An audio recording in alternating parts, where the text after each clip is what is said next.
They called him Fat Tony. The name alone could make a room go silent, as if the city itself was holding its breath. In the underbelly of New York, where shadows stretched long and secrets were currency, his legend was born. Not in the daylight, but in the hush of midnight meetings and the echo of footsteps in deserted alleys. Anthony Salerno. His name was a warning whispered in New York's shadows. To the uninitiated, he was just another face in the crowd, a heavy-set man with a slow walk and a sly grin. But to those who mattered, he was the storm on the horizon, the man whose word could change the fate of a neighborhood overnight. He wasn't just a gangster. He was the boss of the Genovese crime family, the Ivy League of organized crime. In the city's finest restaurants, men in silk suits would lower their voices when his name was mentioned. "You hear about Salerno?" one would murmur, eyes darting to the door. "He's got the judges in his pocket, the unions too." The others would nod, understanding that in Fat Tony's world, loyalty was everything, and betrayal was a death sentence. Fat Tony's power wasn't just muscle, it was presence. When he entered a room, conversations died and men shrank. The air would thicken, as if the walls themselves were listening. Even the toughest wise guys would straighten their ties and avert their eyes, hoping to avoid the weight of his gaze. He rarely spoke, but a glance or a puff of cigar smoke could seal a deal, or a man's fate. "You got a problem, Tony?" a nervous bookie once asked, voice barely above a whisper. Fat Tony just smiled, exhaled a cloud of smoke, and the room seemed to freeze. No words were needed. The message was clear: cross him and you'd disappear like smoke in the night. The city bled money for him, and everyone from cops to bookies knew crossing him was a deadly mistake. In smoky back rooms, deals were struck with a handshake and a threat. "You pay the man or you pay the price," a crooked cop would mutter, eyes fixed on the floor. A Fat Tony's reach was everywhere. His cut was taken before anyone else saw a dime. Stories about his ruthlessness and cunning became mob legend. "He once had a guy thrown off a roof for skimming," an old-timer would say, voice trembling with a mix of fear and awe. Didn't even raise his voice, just nodded and it was done. The tales grew taller with every retelling, but the fear was always real. Fat Tony was a ghost in the city's alleys and boardrooms, pulling strings everywhere. In the marble halls of power, politicians would take his calls, their voices trembling as they promised favors. In the back alleys, hustlers and thieves would whisper his name like a prayer or a curse. His nickname sounded almost comical, unless you knew the man behind it. "Fat Tony," the papers would sneer, but behind closed doors, even the toughest detectives would shudder. "He's no joke," they'd say. "He's the real power in this city." He was a symbol of an era when the mafia's grip on New York felt unbreakable. The city pulsed with danger and opportunity, every street corner a crossroads of ambition and fear. In smoky clubs and neon-lit bars, the underworld thrived, and Fat Tony sat at its throne. His story is about power, fear, and greed. How one man conquered a city, one illegal dollar at a time. Every bribe, every shakedown, every whispered threat added to his empire. "You want to do business in this town?" a hustler would say. "You pay your respects to Fat Tony, or you don't do business at all." And it all began on the tough streets where legends are forged. In the cracks of the sidewalk, in the laughter of kids dodging trouble, in the wary eyes of men who'd seen too much. This was the world that made Fat Tony, a world where only the ruthless survived, and the boldest wrote their names in the city's history. One whispered rumor, one bloody dollar, one silent threat at a time. This is the legend of Fat Tony, the man who made New York bleed money and fear. East Harlem, 1911. The air was thick with the smell of coal smoke and frying onions, the streets alive with the shouts of peddlers and the clatter of horse-drawn wagons. In a cramped apartment above a noisy saloon, Anthony Salerno took his first breath. His mother Maria would later say he came into the world with his fists already clenched. In these streets, you learned to be tough or you didn't last. The neighborhood was a patchwork of immigrants, Italians, Irish, Jews, each fighting for a slice of the American dream. But for most, the dream was a mirage. The real lessons were taught on the corners, in the alleys, and behind the closed doors of smoky back rooms. Anthony, or Fat Tony as he'd later be known, was a quick study. At just 10 years old, he was already running errands for the local numbers men, slipping through crowds with a pocket full of bets and a head full of street wisdom. "Keep your mouth shut, kid," an older boy once warned him, "and you'll live to see tomorrow." By his teens, Tony was already a fixture at the corner candy store, where the real business happened in whispers and coded glances. He watched the older men, sharp suits, cold eyes, learning the rules of the street. Loyalty above all, silence was survival, and ruthlessness was rewarded. One night, a local tough tried to muscle in on Tony's turf. The next morning, the man was found nursing a broken nose and a bruised ego. Tony never said a word, but everyone knew who'd sent the message. He was proving himself as a reliable earner, never shying from dirty work. The Genovese family old-timers took notice. They saw in Tony a rare mix of brains and brawn. Under their watchful eyes, he learned the art of the deal, how to make a man feel like he was winning even as you picked his pocket. "You got a head for business, kid," one mentor told him, "and the stomach for what needs doing." By the 1960s, Tony had climbed the ladder to become a capo, running his own crew out of the Palma Boys Social Club. The place was a fortress, thick walls, heavy doors, and a steady stream of men in sharp suits coming and going at all hours. Here, Tony held court, his word law among the city's hustlers and wise guys. He expanded his empire into gambling, unions, and construction. If you wanted a job on a city site, you paid Tony's men. If you wanted to run a card game, you paid again. His reputation for shrewd ruthlessness grew with every deal. "You cross Salerno, you don't get a second chance," whispered a rival. But Tony was patient. He knew the value of waiting, of letting others make mistakes. He watched as bosses rose and fell, always keeping his own ambitions close to the vest. In private, he'd tell his closest men, "Let them think they're in charge. The real power is in the shadows." After years of maneuvering, Fat Tony finally took the throne as the front boss of the Genovese family. The city's underworld bent to his will. Nightclubs, casinos, construction sites, everywhere money changed hands, Tony's cut was waiting. His reign marked a golden age of crime, the streets running thick with cash and fear. He ruled with violence, intimidation, and an unwavering criminal code. "You got a problem, you come to me," he'd say, his voice low and dangerous. "But you better come with respect." Even the city's toughest men knew better than to cross him. The city was his for the taking. From the tenement shadows of East Harlem to the glittering heights of mob royalty, Fat Tony Salerno had clawed his way to the top. One deal, one fight, one betrayal at a time. And as the night fell over Manhattan, his legend only grew darker. In the heart of New York, as the city pulsed with restless energy, Fat Tony's empire thrived in the shadows. His world was built on vice, gambling dens hidden behind unmarked doors, and the cold, relentless grip of loan sharking. Every night, the city's underbelly came alive, a secret world where fortunes were won and lost in the blink of an eye. Tony's gambling network was a living organism, stretching its tendrils into every borough. Bookies operated out of smoky bars, corner stores, and even barbershops.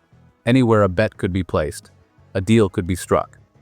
Millions of dollars flowed through his hands each week, funneled from the desperate hopes of gamblers chasing a dream, or the thrill of a quick win. But gambling was only half the story. Loan sharking was the darker current running beneath the surface. Tony's men offered quick cash to those who had nowhere else to turn. At interest rates so high, escape was almost impossible. The debts grew like weeds, choking out hope, binding people tighter with every missed payment. Miss a payment, and the threats turned to violence. Tony's enforcers were relentless, knocking on doors in the dead of night, making examples of those who dared to fall behind. A fist to the face, a broken window, a whispered warning that chilled the blood. Fear was the currency, and Tony spent it freely. The cycle was endless, people trapped by debt, haunted by the next knock at the door. Tony controlled them through fear, through desperation, through the knowledge that there was no way out. For every winner, there were 100 losers, families torn apart, lives ruined, dreams shattered. To Tony, the suffering was just background noise. He insulated himself from the pain, living high above the city in penthouses and private clubs. The people below were just numbers on a ledger, their misery fueling his rise. The Genovese operation was a machine, laundering dirty money through every corner of the city.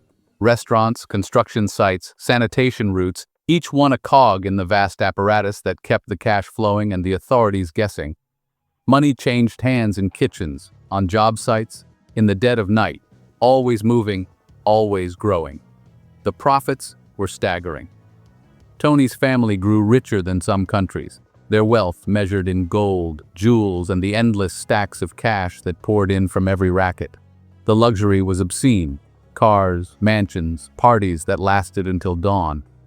All of it built on the backs of the desperate. At the top sat Tony, the architect, the mastermind. He saw the city as a chessboard, every move calculated, every piece expendable. He exploited human weakness for profit, turning hope and fear into currency. The rivers of illicit gold flowed endlessly, funding Tony's empire and his insatiable appetite for luxury. But every dollar was stained, built on broken dreams, on the misery of those who lost everything. Behind every fortune Tony amassed, there was a story of loss: a family evicted, a child going hungry, a future stolen. His wealth came at a devastating human cost, echoing through the city's forgotten corners, long after the dice stopped rolling and the debts were paid. Fat Tony's fortune didn't just buy him comfort, it bought him a kingdom. Every morning, sunlight spilled through the floor-to-ceiling windows of his Rhinebeck estate, illuminating rooms lined with imported marble and priceless art. The air was thick with the scent of fresh-cut flowers, changed daily by a silent staff who moved like ghosts through the halls. In Miami, his mansion rose above the turquoise water, a palace of glass and stone. Palm trees swayed in the ocean breeze as Tony, in his silk robe, would step onto the balcony, surveying his domain. "This is living, eh?" he'd say, grinning at his consigliere, who nodded, eyes wide at the endless horizon. The interiors were a testament to excess: velvet drapes, gold leaf mirrors, and custom furniture that looked more like thrones than chairs. Tony would glide through his living room, trailing cigar smoke, pausing to admire a new painting. "Picasso," he'd boast to a guest, "cost more than my first house, worth every penny." His wardrobe was legendary: custom suits from Savile Row, cashmere coats tailored to perfection, and always, the signature fedora.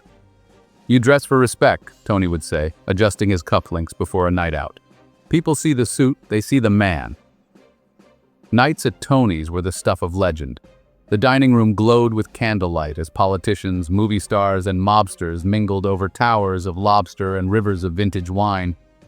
"To the king," someone would toast, and the room would erupt in applause. Tony, at the head of the table, would raise his glass, eyes twinkling. "Eat, drink, enjoy.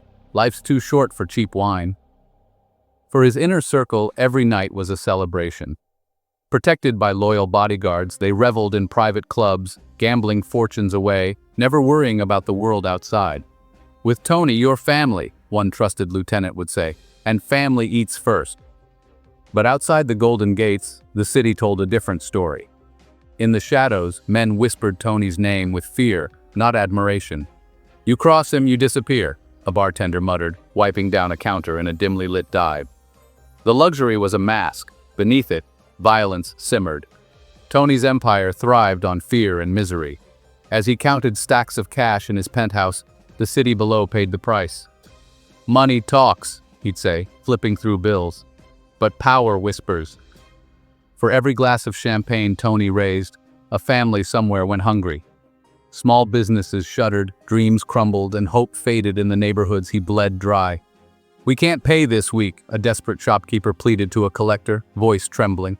The answer was always the same: a cold, silent stare. The contrast was stark: gleaming cars parked beside crumbling buildings, silk suits brushing past broken lives. Tony's wealth was a glittering facade, hiding a world built on pain. "He's got everything," a neighbor would whisper, watching limos glide by. "But it's all paid for in blood."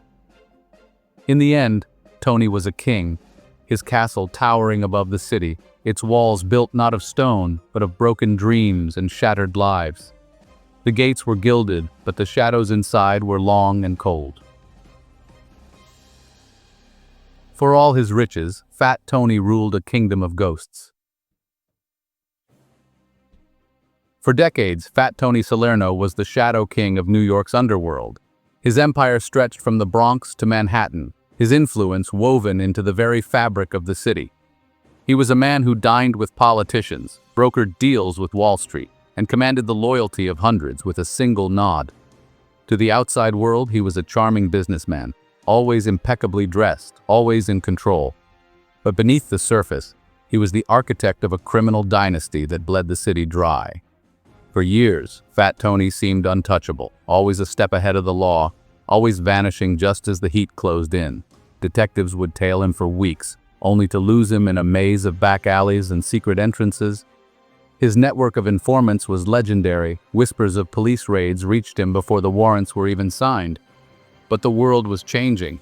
The FBI, once outmaneuvered at every turn, began to adapt. New laws gave them unprecedented power. RICO, the Racketeer-Influenced and Corrupt Organizations Act, became their secret weapon. For the first time, they could target the entire mafia hierarchy, not just the foot soldiers. Agents worked around the clock, stringing up wiretaps in smoky back rooms, listening for the slip of a tongue that could bring down an empire. The turning point came in 1985. The Mafia Commission trial, an unprecedented assault on organized crime, rocked New York to its core. For the first time, the government aimed not just at the soldiers, but at the bosses themselves. Fat Tony, once the invisible hand behind the city's most lucrative rackets, was suddenly thrust into the harsh glare of the national spotlight. The evidence was overwhelming. The feds had tapes, hours of secret conversations, deals struck in hushed tones, threats delivered with chilling calm. Informants, once loyal soldiers, now sat in shadowy rooms, trading secrets for protection. Detectives pored over files, piecing together a web of crime that stretched back decades. In the end, even Fat Tony couldn't outrun the law. He was arrested in a dramatic early morning raid, his home swarmed by agents. The trial was a media circus. Reporters camped outside the courthouse, the city holding its breath as the kingpin faced justice. Fat Tony, ever the picture of composure, sat stone-faced as the evidence mounted. The tapes were damning. In his own words, Fat Tony had sealed his fate, discussing hits, extortion, and the inner workings of the mafia. The jury listened, transfixed, as the kingpin's voice echoed through the courtroom. There was no denying the truth. The verdict was swift and final. Fat Tony was sentenced to 100 years in federal prison. The king was dethroned, stripped of his power, and locked away in a cell far from the city he once ruled. The clang of the prison door marked the end of an era. Inside, time moved differently. Fat Tony's health began to fail, years of stress and excess taking their toll. The once mighty boss, who had commanded armies with a glance, now shuffled through the prison yard, a shadow of his former self. His power vanished, his empire crumbled, and in 1992, he died alone behind bars. Yet, the legend of Fat Tony endures. His name is whispered in the back rooms of old Italian restaurants. His story retold in the neighborhoods he once ruled. To some, he was a ruthless criminal. To others, a folk hero who outsmarted the system for decades. Fat Tony became a symbol, the end of the mafia's golden age, the last of the true bosses. His fall marked a turning point not just for organized crime, but for New York itself. The city would never be the same. His story is a cautionary tale, a stark reminder of the price of absolute power. For every kingpin who rises, there is an inevitable fall. The law, patient and relentless, always finds a way. Fat Tony ruled with fear, but in the end, he paid with his life.